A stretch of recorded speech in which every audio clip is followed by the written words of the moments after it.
Há 20 milhões de anos, uma mutação pode ter causado a revolução do Homo sapiens. Há 20 milhões de anos no Eoceno, uma mutação inesperada pode ter sido selecionada para acabar de vez com essa história de semi-arborícola. É isso aí que vocês estão ouvindo. Em uma tarde ensolarada, alguns macacos de cauda tiveram uma mutação. Essa mutação, ela chama-se TBXT. O TBXT é o que regula a cauda nos mamíferos de cauda e também na gente. Essa mutação, ela causou a revolução do bipedalismo. Se você ainda não está inscrito nesse canal, se inscreva, que eu tenho muita coisa para falar.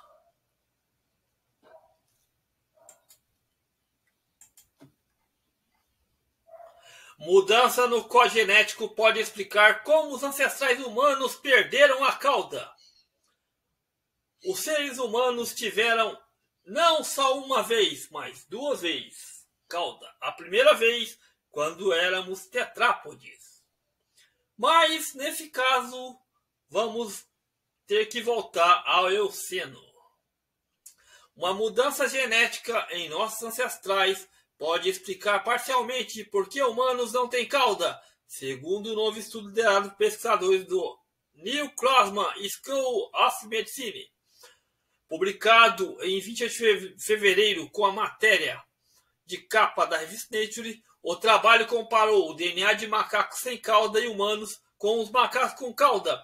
Encontrou inserção de DNA compartilhada por macacos e humanos, mas ausente em macacos.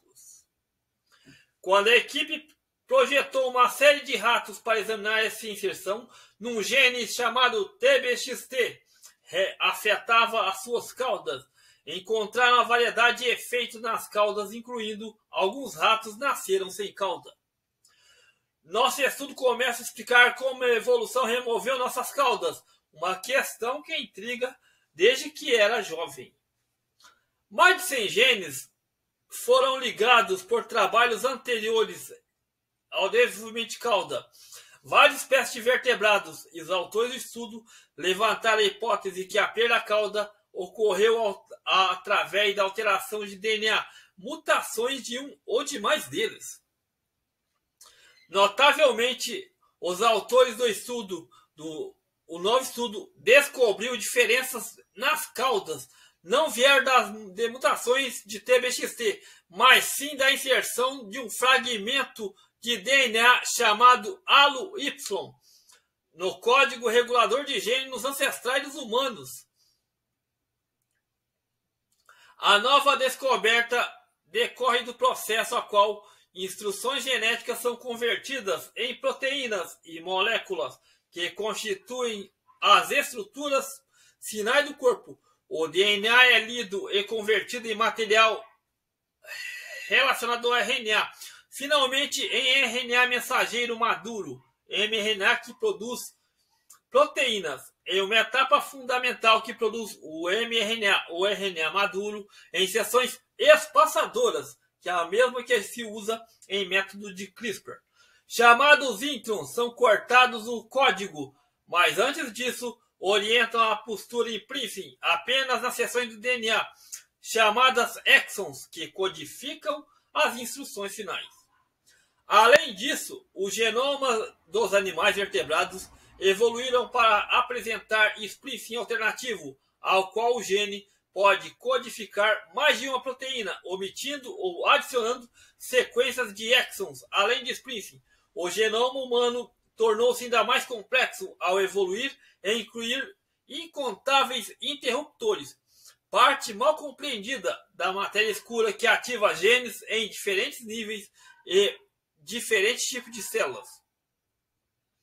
Ainda outro trabalho mostrou que a metade dessa matéria escura não genética do genoma humano, que se encontra entre genes dentro dos intros, consiste em sequências de DNA altamente repetidas. Além disso, a maioria das repetições consiste em retrotransposons, também chamados genes saltadores ou elementos móveis, que podem se mover e inserir-se repetitivamente aleatoriamente no código humano. Reunindo esses detalhes de presente estudo, descobriu que a inserção de transposon do interesse ALO-Y, que afetou o comprimento da cauda, ocorreu aleatoriamente em um intro dentro do código TBXT.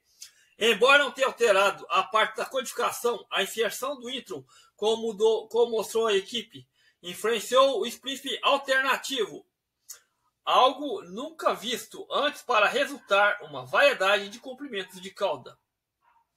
Xia encontrou inserção ALO-Y, que permaneceu no mesmo local dentro do gene TBXT, humanos e macacos, resultando a produção de forma de RNA TBXT.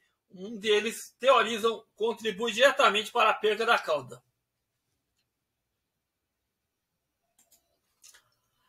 Evolução não neutra do pseudogene transcrito em macoline P1 em camundongos. Os pseudogenes são relíquias não funcionais de genes anteriormente funcionais. Acredita-se que evoluam de uma forma neutra.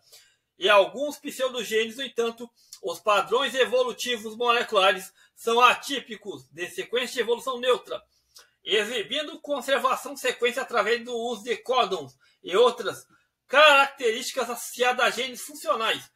O macorin P1 é um pseudogene transcrito e identificado pela primeira vez em camundongo musculus.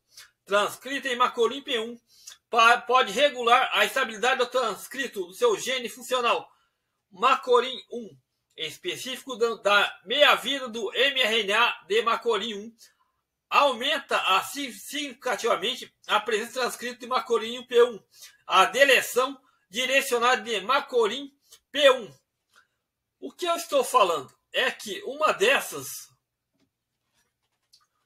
desses pseudogenes, que são aqueles genes que se autorreplicaram, eles não eram não codificantes.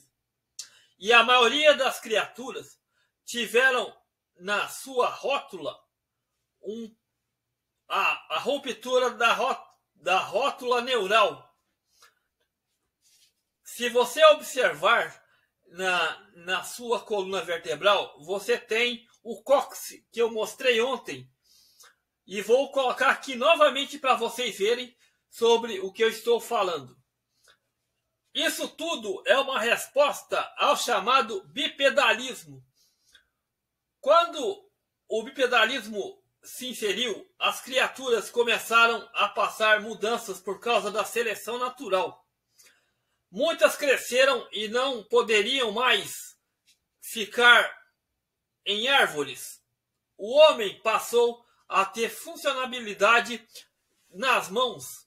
Tudo isso causou uma pressão sobre os genes, esses pseudogenes aí, que saltitaram do RNA e fizeram com que o ser humano perdesse a cauda.